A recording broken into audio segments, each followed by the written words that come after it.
Okay, so in the first half of the class, we talked just about the clay mineralogy, and the other piece of the puzzle is the water side. So now what we're going to talk is about the water and the water chemistry and how the water chemistry interacts with the clay chemistry, because if we talk about activity, we're talking about the soil-water interaction. So now we're going to talk about water chemistry. And we won't get through this whole presentation today. We'll pick it up. There'll be enough time next lesson to finish this one up and talk about the coarse grain structures. Okay, so I don't need to go over this because we just went over it. This is here because sometimes this comes in two different lectures. So we do know that we have this difference in activities, and it's a function here. Hey, I forgot the sign-up sheet. Can somebody just bring it to the Earth engineering class? Oh, is it over there? Okay. All right, super. The learning objectives. So water is a dipolar molecule. You need to be able to describe that. There are three different mechanisms that, or if you want to call them potential models for how, there's actually four, but three major ones, for how water would hydrate or absorb onto clays, and so we're going to describe those. You need to be able to describe those. And then the most important thing is to be able to describe this concept of the double layer water, which we alluded to in the previous one, and be able to explain how valence and concentration of cations in the pore water solution affects the double layer water. So this is the other piece of the puzzle. We've got the clay mineralogy done, and now we're going to talk about water. Oh, there's lots more. I forgot about that. Then we're going to talk about flocculation. We looked at some flocculated structures in the electron scanning micrographs. And we're going to talk about how those occur and the different kinds of flocculation, both salt and non-salt flocculation. The water chemistry also affects flocculation, as does the pH in the water. And then this one basically says, know this vocabulary of flocculated versus dispersed and aggregated particles. And then finally, we're gonna get down to some applications here and talk about what, if any, relationship there is between the unified soil classification system and clays and silts and the mineralogical classification of clays. Because when we call something a clay, it's usually because it's been classified that way as the USCS, and we're going to find out that that's not the same way it's going to get classified mineralogically. If nothing else, you need to do that so you can talk to the geologists in your firms. Okay, so let's start off with some very simple stuff. Let's start off with the water molecule. So I like to think of the water molecule as the Mickey Mouse molecule. So this is relatively to scale the size of the hydrogen and oxygen atoms in water. If we look at a model of the charge model of them, in other words, sort of look at the centroid of the charges, the hydrogen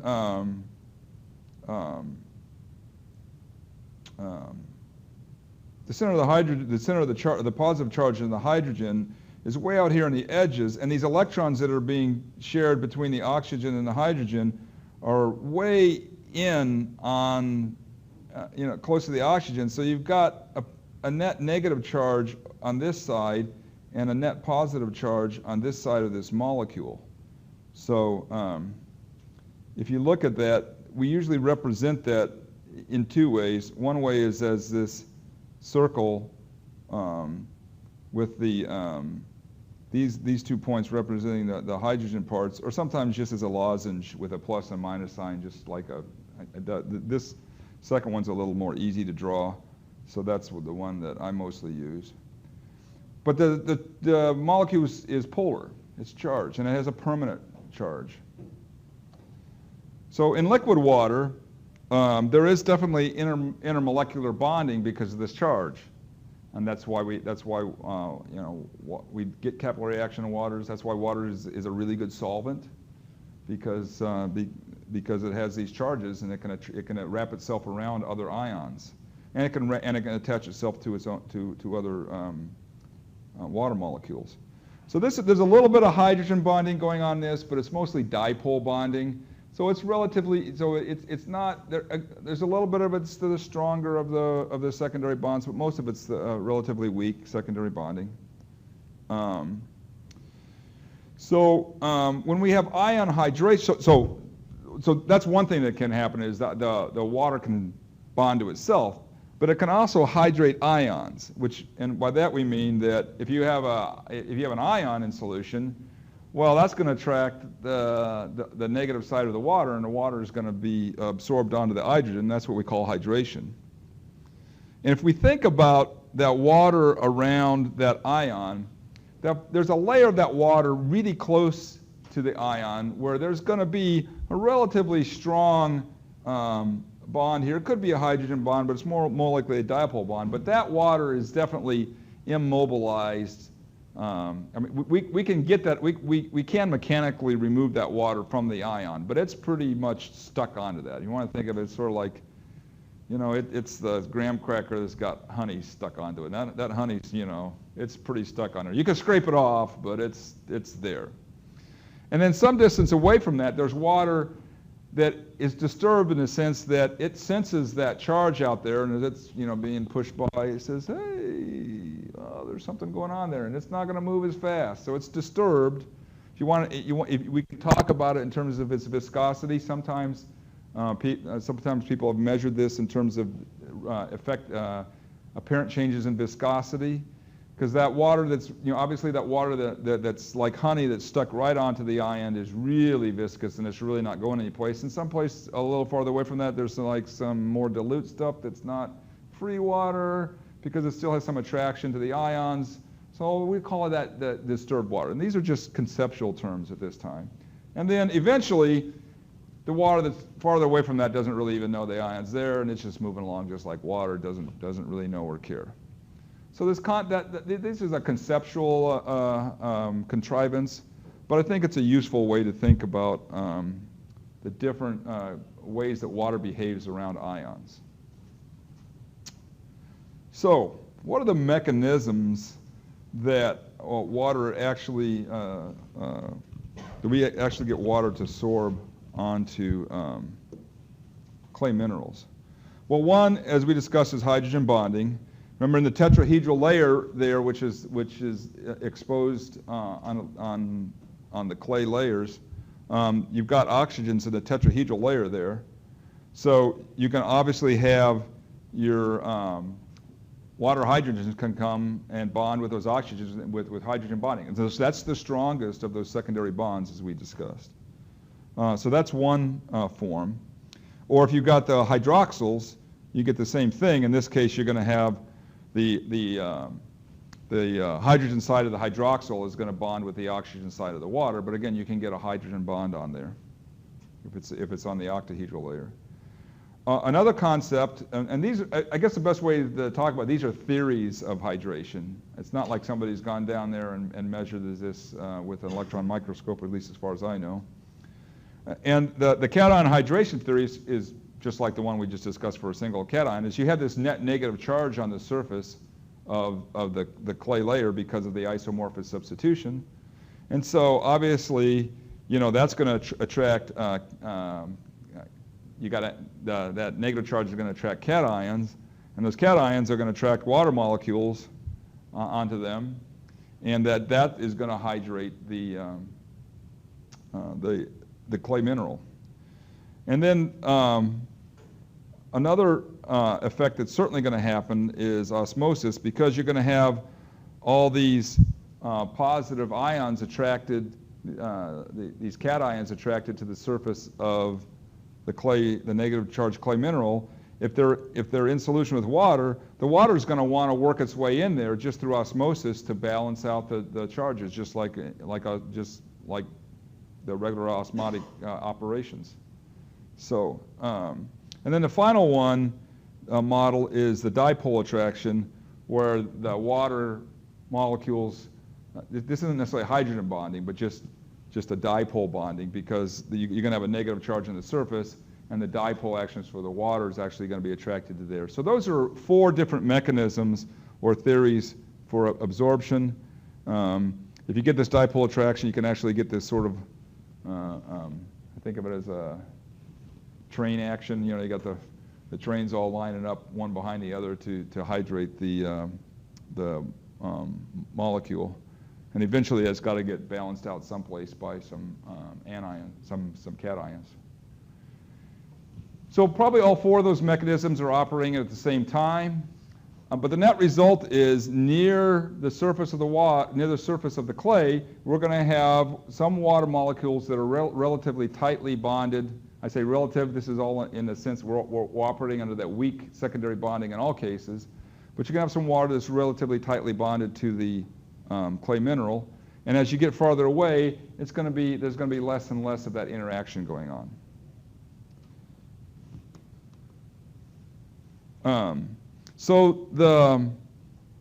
I think I just said this, right? So all these are probably happening at the same time. The hydrogen bonding, cation hydration, osmosis, and dipole attraction are probably all happening at the same time. And that's the source of the hydration onto the clay mineral. So in all these cases, there's a very thin layer this is our thin layer of honey in my previous discussion. But there's a thin layer of water that's tightly bonded on there, still in the weak world, but tightly bonded. And we call that the absorbed water.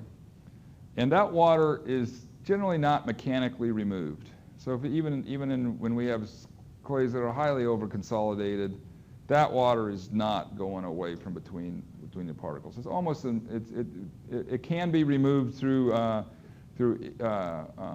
heat, through a lot of energy through heat. You can eventually drive someone off of heat. It's pretty clear that even in when we're doing water content samples with when we're heating stuff just at 105 degrees C or something like that, that really doesn't drive off all the water. That leaves some water in there, but it's water that's clearly bonded firmly enough to this clay particles that it's not an issue for us. But that's the absorbed layer. And then next to that, there's a much thicker layer of water that is much more loosely bonded. This is that concept of that disturbed water that we talked about before. That's had a lot of names. The one that I think describes it best is called diffuse double layer water. But this is a layer of water that is affected by the chemistry, the surface chemistry of the clay.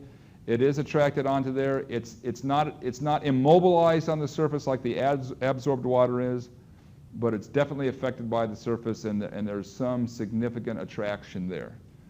And this double layer water, so I showed you earlier some pictures of cross sections of clay minerals with this, what I showed on is a double layer water thickness, so that's what we're talking about.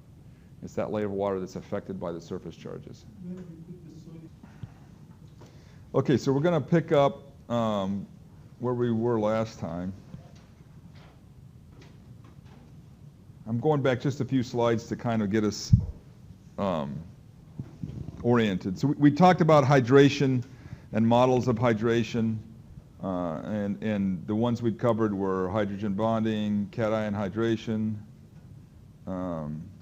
osmosis, and dipole attraction. I believe those were the...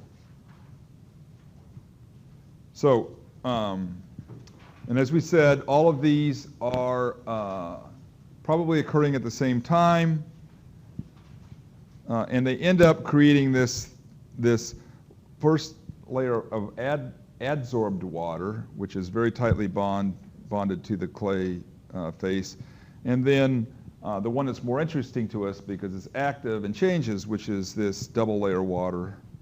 And so what we're going to do now is look at some models for that and some mathematical models for that to try and explain how it behaves. And when we're done with this, what you should get out of this is the key variables about the pore water that are going to be important to how the plasticity of clays is affected by the pore water chemistry. Okay, so the first thing we have to look at is, by the way, this, some of the previous stuff was taken from a lot of different places, and so most of this material now is coming right, is covered pretty well in your textbook and supplemented by Mitchell and Soga. So those are the two places to be looking for. And I've tried to update the annotations for this appropriately. So if we look at, we have a, we look at our clay particle, you know, we've got negative charges along the face of the clay, so obviously our cations are going to be attracted most heavily to that. But then there's got to be ions in the pore water solution too to balance out the cations. And as we move from the clay surface away, the cations are going to start at a high concentration, as you can see here, and then they're going to decrease until they get out to whatever the free water concentration is. And conversely, the anions are going to start at an extremely low concentration near the surface because we got this negative charge on the surface. They're not going to be interested in being there. And they're going to increase in concentration as they go out. And eventually we're going to get to whatever the free, the eta zero, the free pore water concentration is, the base concentration. Now this is assuming in this case that the cations and ions are the same valence.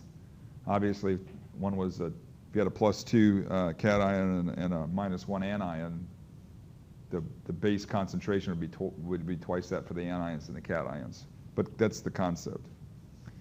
And this picture's in Mitchell and Soga, and it's also in your Holtz-Kovacs and Sheehan, and I can't remember the number in Holtz-Kovacs and Sheehan. So what's going on there? Well, if we plot the potential, the electric potential as a function of the distance from the clay particle, we're going to have some phi0 at the clay particles. So that's going to be driven by the amount of charge on the clay particle, which will be driven by the amount of isomorphous substitution and the valence of the ions. And that's a net potential charge on the face of the clay particle. And this is Boltzmann's equation. But this is a model for how that potential decreases as a function of distance from the clay particle, and you got this really nice equation. But what's good about this equation is a whole bunch of these are constants. So 8's a constant, pi's a constant. Eta 0, we just covered that. What was eta 0? That's the concentration of ions in the free solution, right? And then E is just the electron charge. So that's constant. Nu is the valence. That's one of our variables. That's the valence of the ions in solution.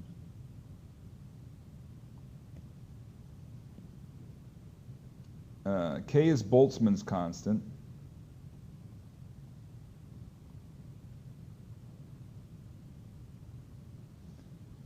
T is the temperature in Kelvin. So that's constant. I know I'm running out of space here, so let me go over here. And lambda is the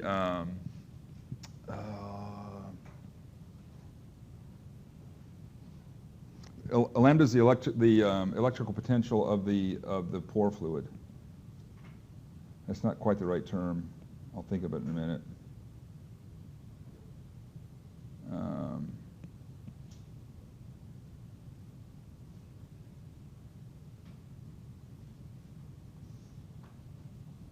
Sorry, I can't think of the term at the moment. I should have. So what's cool about that is, what are my only real, if I have all those constants, what are my real variables in this equation here, in this exponent k? Yeah, the valence is 1, and the other one is, no, the temperature's, this is degrees Kelvin, right? So temperature's not varying much in degrees Kelvin in the soil in the ground. So that's the other one. The other one is the concentration of pore fluid, of the ions in the pore fluid, because that could change.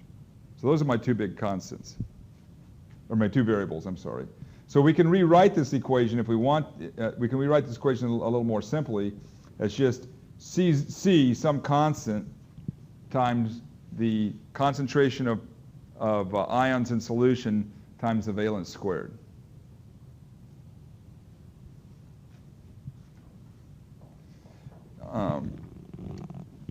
If we were really good at calculus, we would immediately recognize that if we have an equation of this form, that the centroid of that equation, the centroid of this area here, occurs at a distance of 1 over k from the origin. I recognize that personally myself right away. And so we're going to call that distance 1 over k, we're going to call that the double water layer thickness. So why would we ever want to do that? Let's go back one. So where there's a high concentration of cations and a low concentration of anions, that's where the water is going to be more immobilized near the surface. And if we get out to the point where we're at the concentration of the free pore fluid, then that pore fluid is not going to be affected at all about what's electrically happening at the surface, right? So what we want to do is we want to measure of how thick is this layer of water that's significantly affected by the surface chemistry of the clay. So that's what I should have said that earlier. That's what we're trying to figure out here. So we're going to pick this, and this is the electric potential. So obviously where there's a high potential, there's going to be a high concentration of cations, and the water is going to be affected by the surface chemistry. So we need some measure of how thick that is. So we're going to arbitrarily pick the centroid of this area right here, and we're going to call that the double layer thickness. As we said before, it's a diffuse double layer, right? Very close, there's a very strong attraction, some distance away there's none, and it's not like there's a fixed boundary, but we need some number, so we're going to pick that number, the centroid of that area that represents the electric potential. And so the equation for that is then whatever our initial potential is, e to the minus kx, where k squared is equal to this. All right. So we're going to define the distance TD, this is what I just said, as a double layer thickness. So TD is equal to 1 over k. Well, k squared is equal to some constant times the free pore water concentration of the ions times the valence of the ions squared. So that means TD is equal to the square root of 1 over C eta 0 nu squared. And remember, C was just some arbitrary constant that I combined pi and Boltzmann's constant. It's just a constant. So I could just define a second constant because it's a little easier to talk about, which is just 1 over the square root of C. So C2 is just 1 over the square root of C. So now I have that the double layer water thickness is inversely proportional to the valence of the ions in concentration and inversely proportional to the square root of the concentration of ions. So as the concentration of ions in solution goes up, what happens to the thickness of the double layer?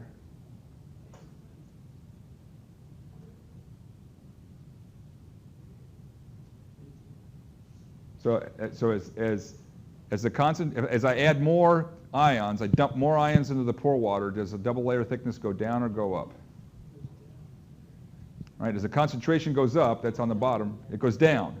It goes down to it's a minus 1/2 there. So it doesn't go, it's not inversely proportional, it's inversely proportional to the 1/2. Does that make sense? I mean, I just told you it was true, so it doesn't matter whether it makes sense or not, it's true, but we should be able to understand that.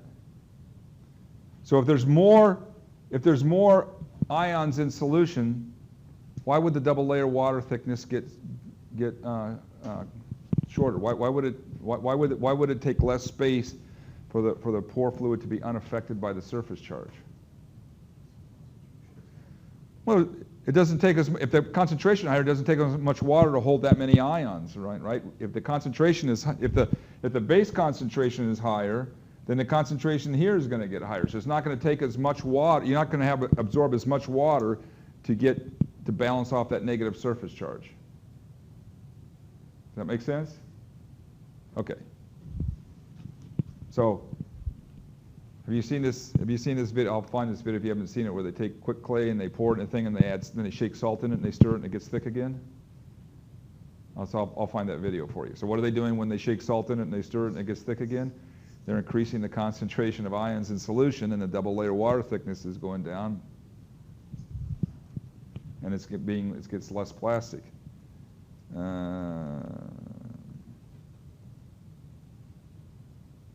Okay, so as the pore water concentrate, as the concentration of ions in solution of pore water goes up, as the base concentration goes up, the double layer thickness goes down. So what happens as the valence goes up? Same thing. Which one of these is more? Which one of these is stronger acting? If I want to decrease the double layer water thickness, am I better putting a higher valence anion in solution, or just increasing the concentration? Higher valence, because that's to the -1. The other one's to the -1/2. And that should make sense. If I've got a surface here that is,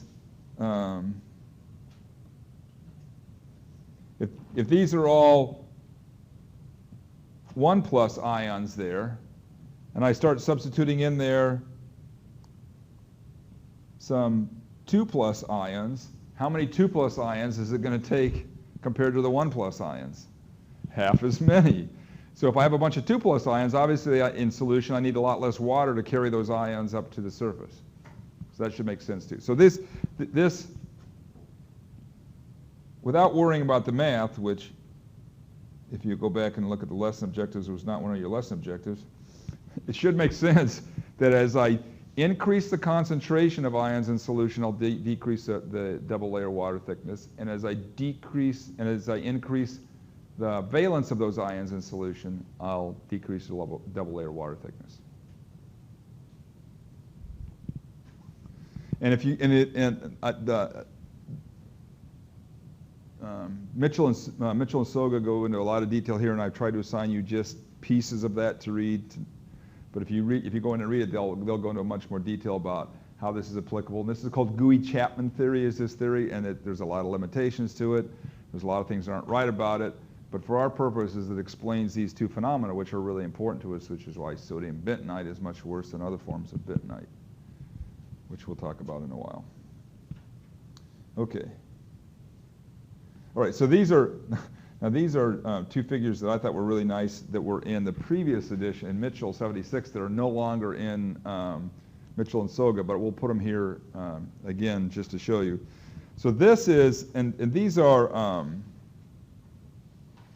theoretical calculations. These aren't measurements.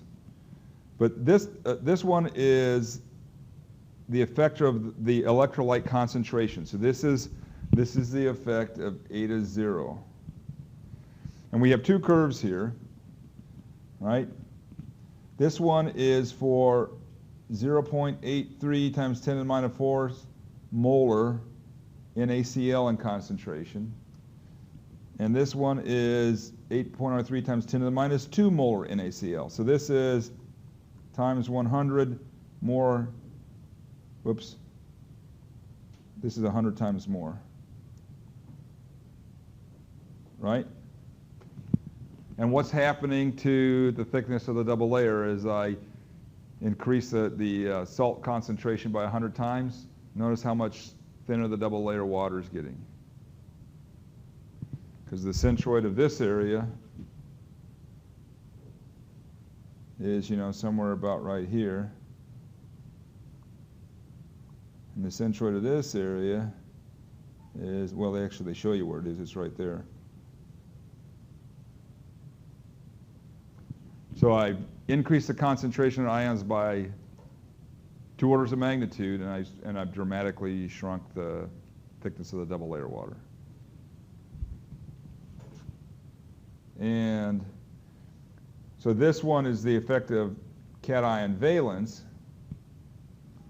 So this one, this is for the same, this is bentonite with a certain cation exchange ratio and a certain specific surface.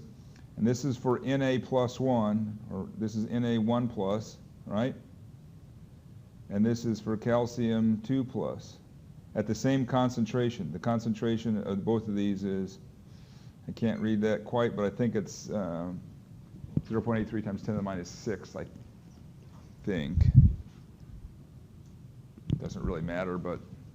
And what happens is I go from Na1+ to calcium 2+, I shrink the thickness of the double layer.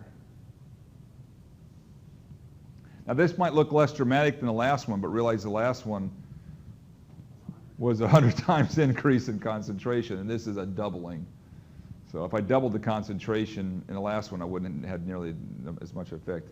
And as far as I know, there's not any cations that have a valence of plus 200, so we can't show the difference, that difference.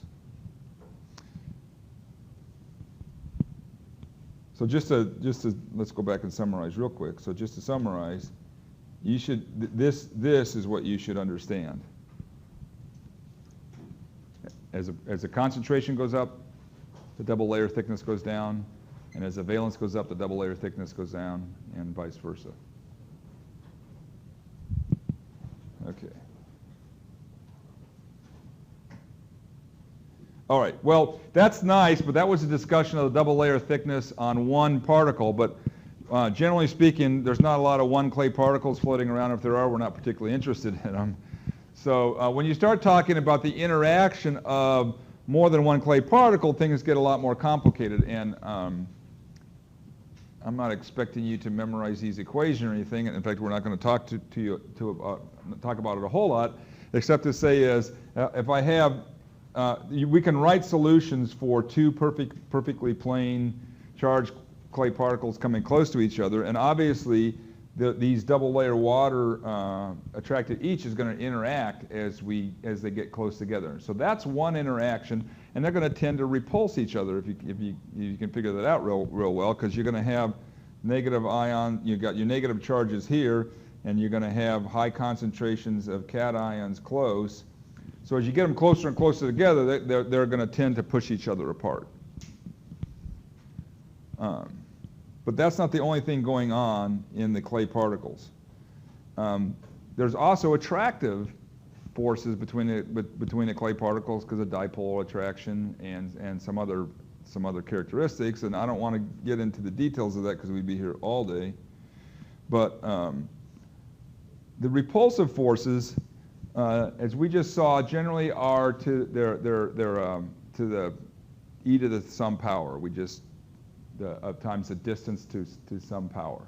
And again, it's a function of the valence of the cations and the concentration of cations in solution.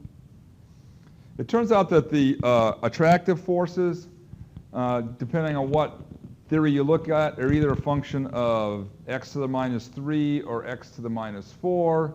So it's something in there in between. That's not strongly dependent on either the valence or the cation concentration. That has more to do with the structure of the clays themselves, and we'll talk a little more about a couple other things that affect them. So these two things are going on together at the same time, and depending on the magnitudes of those, we can get different behaviors. If we have really high attractive forces, very close to the particles, there's always going to be repulsive forces. You get them really, really close, the double layer water is always going to be repulsive.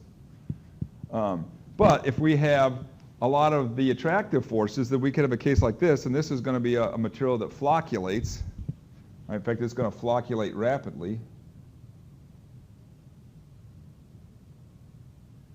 Because notice that there's a net attractive force until you get really, really close. So that's going to be a flocculating situation. In fact, in this one, I think they called in your textbook they call this one a rapid flocculation. In this case, we're still going to get we're still going to have flocculation. It's going to tend to be a slower flocculation. We've got to get over this little hump. If we get over that little hump right there, then we definitely got attractive forces. Or in the case where we've got significant repulsive forces, and the weight, if you want to think of this, the weight of the repulsive forces out here is large, is both high in magnitude and covers a large distance. This is going to tend to generate dispersed particles. Now, if those particles ever get close enough that they get beyond the hump here and get down in here, there's a big well here of attractive forces that can bring them together, and sometimes that's what happens when we have soils that this is why we get sensitivity in soils, and they change when they're disturbed, because they've gotten to that place where they either through a different chemistry or through being over-consolidated or something like that, they're into that zone there where they've gotten beyond the repulsion forces, and they're in this attractive zone right in here. But when we disturb them, we push them back out here, and they're not going to go back into that attractive zone. So that's part of what can explain behavior like sensitivity and shear strength and loss of strength in things like over-consolidated soils. Part of. So what we've been basically talking about is face-to-face flocculation. So that's the two faces. I mean, there's two ways soil particles can flocculate. We'll talk about that in a minute. They can flocculate face-to-face like that, or they can flocculate face-to-edge like this. We're going to talk about this in a minute. So we're talking about this face-to-face flocculations. And we remember from our electron micrographs we looked at a while ago, especially in kaolinite, we had those big flocks, those big clumps of kaolinite. That's a highly flocculated structure we were looking at. So it's going to depend on the degree of flocculation is going to be highly dependent then on it's really dependent on the net repulsive forces, because remember the attractive forces aren't a function of the water chemistry, and but it's going to depend on the clay mineralogy and the soil water chemistry. The clay mineralogy is really going to define the net attractive forces, and the soil water chemistry is really going to, and the soil water chemistry is really going to find the net repulsive forces, because that's going to control the thickness of the double layer. All right, so we got to talk about edge charges now, because that's the other deal. This is a lot more complicated, and so I'm going to try and simplify it to the essential elements. But wherever we have the hydroxyls, which occurs, remember in kaolinite, the hydroxyls occur on both sides. Remember, kaolinite is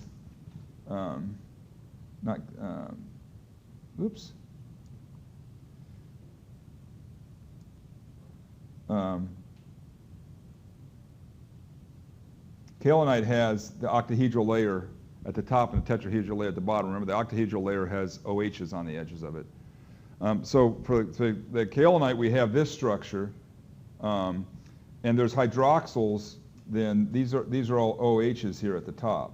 Remember, there's all OHs at the top of the tetrahedral of the octahedral layer. And then any place where the edges are, where it's broken here, we have OHs here. So at the edge of our charges, at the edges of both, remember, illite and bentonite both have this structure, and so they've got OHs at the edges. So at the edges, this hydroxyl tends to disassociate, and the hydrogen will go in solution, and it can leave a negative charge there at the edge as that goes into solution. And that degree of dissociation is highly pH dependent. So if you have a high pH, which means a low concentration of ions in solution, right? Then there's going to be more that's going to lead to a low concentration of H in solution and more dissociation. If you have a low pH, it's going to tend to generate in the other direction. And what that means is, so the more dissociation you have, the more negative charges you have on the edges. So if we have low pH in our pore water, we're going to tend to end up with positive charges at the edges. And if we have a high pH, we're going to tend to end up with negative charges. And that's important because that's going to affect how much of this edge-to-face flocculation we get.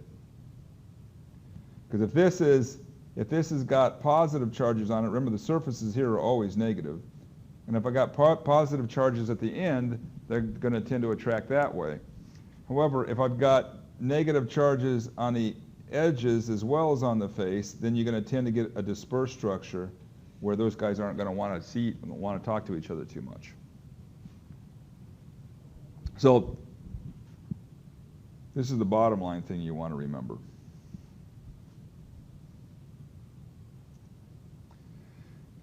So there's a bunch of different ways to look at this. I'm trying to remember who I stole this one from.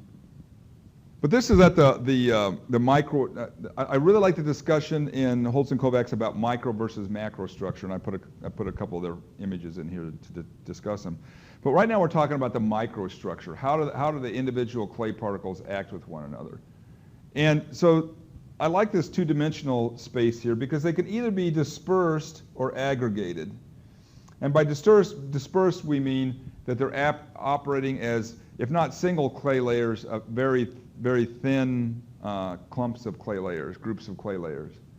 Or they could be aggregated where there's a lot of face-to-face flocculation and you have these aggregated particles.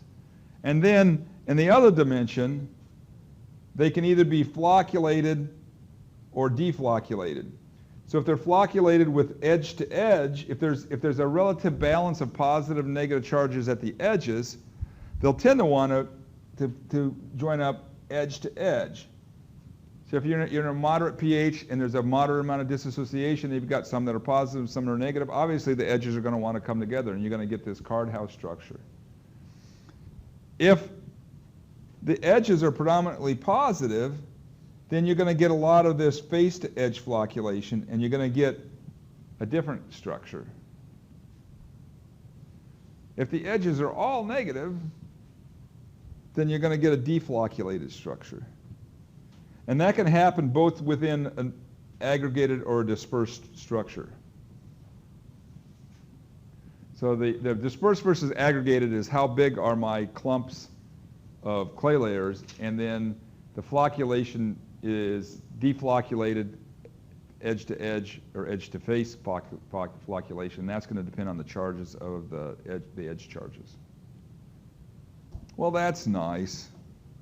And if you look at papers from the 50s in particular, people that have spent a lot of time looking at this, and one of the things I really like about Holtz and Kovacs is they point out that, well, that's nice, but what happens between just clay particles is not terribly interesting to us because we don't find a lot of things that are pure clays in this world. And they present about 3 or 4 models for what they call macro and micro structure. And I don't think there's a need to memorize these models or anything. I think the important thing to get out of this is that the structures are way more complicated. You know, we just spent a whole time talking about clay mineralogy and it explains a lot of things, but the actual behavior of the clays is much more complicated than that. And it depends both on what's going on at that micro level, about what's going on with the charges and the chemistry and the flocculation. It also depends what's going on at a macro level. And so 2 of those models that I think are useful to think about, this is the Young and Chernin model, Young, Chernin, and Puschk. And just to illustrate this a little more, so this is a big picture and this is a teeny picture, right?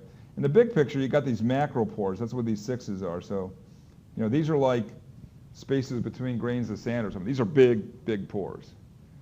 And then each one of these clumps, if you want to call them, is what they call a PED. And I'm sure that I'm sure there's some definition for what a PED is in soil science literature. But these are a PED, which is some simple name for a bunch of soil particles. So what we're looking at here now is a highlight of the PED. And in there's some places where we've got some pretty big particles where you've got so this is like a grain of silt. Remember those photo micrographs we saw where there were silt layers? There were silt particles in there with the clay layers, and those are big jamamas compared to the clay, right? It's got this big honking, I was thinking of a Star Wars metaphor there. Those are like the Death Stars, and you got the little Jedi guys going, oh my God, look at the size of that thing. And I don't want to get into a huge discussion of this, but you've got within that a bunch of structure to these clay particles. Basically, not only way they're flocculating to each other, but also the way they're attaching themselves to the silt layers, and you end up with these micropores. I'm going to go back and do a pore color here. I'm doing blue for pore. Let me do that in a slightly different blue. So, but this is another pore here. So these are pores. These are air space that's being held open, but now it's being held open by the microstructure, not by the macrostructure.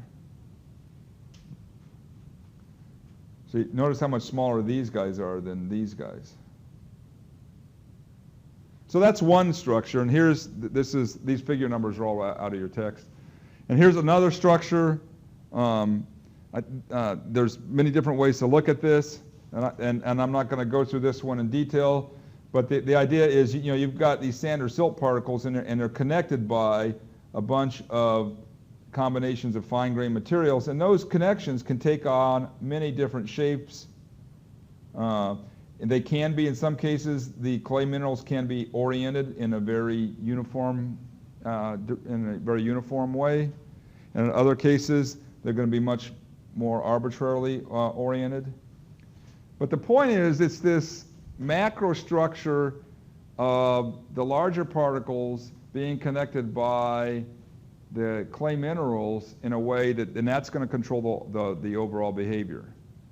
So we had this nice discussion all about clay mineralogy, and it's fundamentally correct, and it helps us understand some things, but it's not going to tell us the details of the behavior of a soil at a location. We've got to also understand how the macrostructure and the microstructure fit together.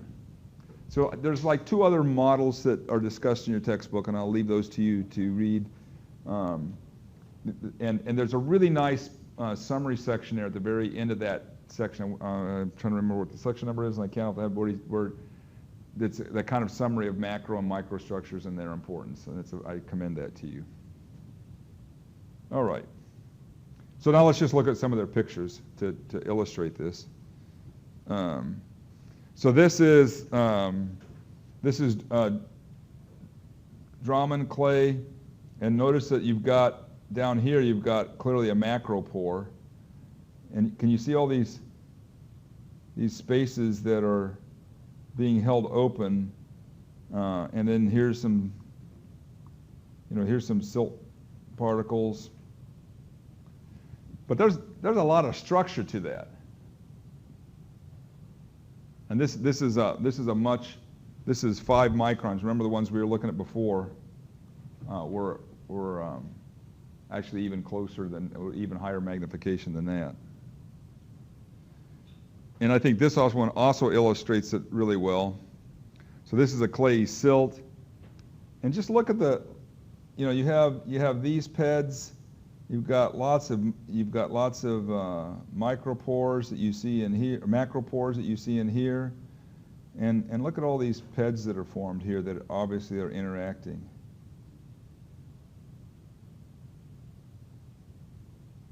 And you can clearly see it here. Now that's 20.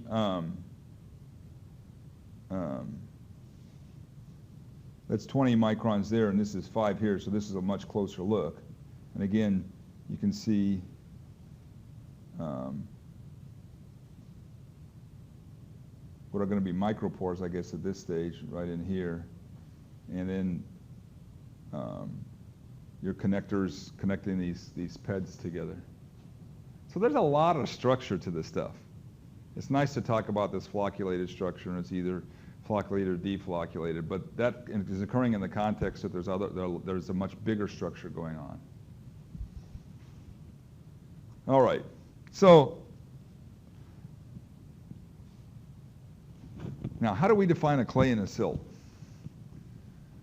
So let's get down to something we really understand. What's the difference between a clay and a silt? We run the Atterberg limits on it, right? And what do we need to calculate? Plastic index? Yeah, you need IP, and what else? What's the other one you need? You need the liquid limit, right? We do a test any pore water when we do that. We check the valences of any cations. We do any titration to get cation exchange ratio? No. All we do is we come and plot the stuff on this line, right? If it plots above the A line, it's a clay. If it plots below the A line, it's a silt. If I take pure kaolinite and run the Atterberg limits on it, it'll plot right in this.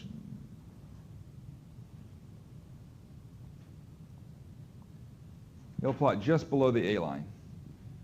And it'll actually go, maybe occasionally run down to ml. That's for a pure clay. Now I could have a clay that had bentonite in it, no kaolinite, but it had lots of silt, or maybe it was a combination of kaolinite and bentonite with some silt in it, and that might plot below the A line too.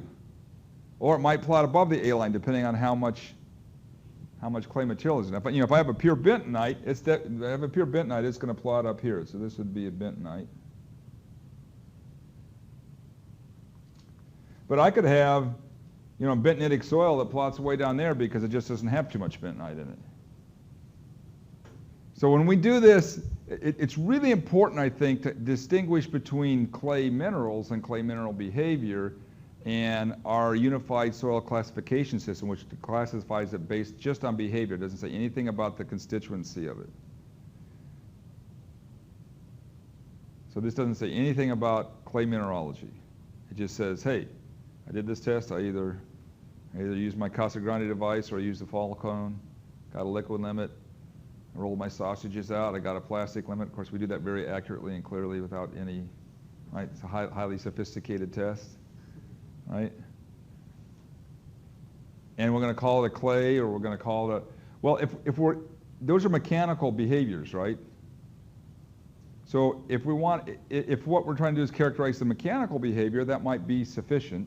If we're concerned about the mechanical behavior of it someplace between the plastic limit and the liquid limit.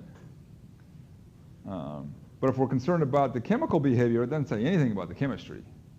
And it doesn't say anything about the behavior below the plastic limit either. So this may not characterize the swell potential of your soil, for instance. So when you do Atterberg limits and you classify something as a silt or clay, understand what you're actually classifying. You're classifying the fine content of that material, not the entire material, so it's applied to the fines, right? And you're classifying whatever mixture of fines is in there. And that could be a combination, first of all, it can be a combination of silt and a combination of clay. And then the clays could be some highly active clays, some low active clays. It could be, it's very, except on places where we mine bentonite and kaolinite and things like that, most of the clays are mixtures of different clay minerals. So make sure you understand that. I think this is an important concept to understand. The difference between doing your Atterberg limits and calling something a silt or a clay, and then its actual mineralogy and behavior. In some cases, this will give you a good idea of what's going to happen. In other cases, it won't tell you anything about what you're interested in. If you're interested in interaction of landfill, of liner material with landfills, this isn't going to tell you a squat because it doesn't tell you anything about the chemistry of what's going on. If you're concerned about how you're going to compact it, it'll tell you quite a bit. Okay. So in summary, the unified soil classification system has no relationship between mineralogy and a classification, right? They are behavioral classifications only. There's no measure of clay content or mineralogy. This is why, for instance, when you're looking at expansive soils, it's really important to do a hydrometer analysis to understand what the percent clay is. Because it's the clay that's active in the expansive soil problem, not the silt. So you want to know what the percent clay is. And that's that.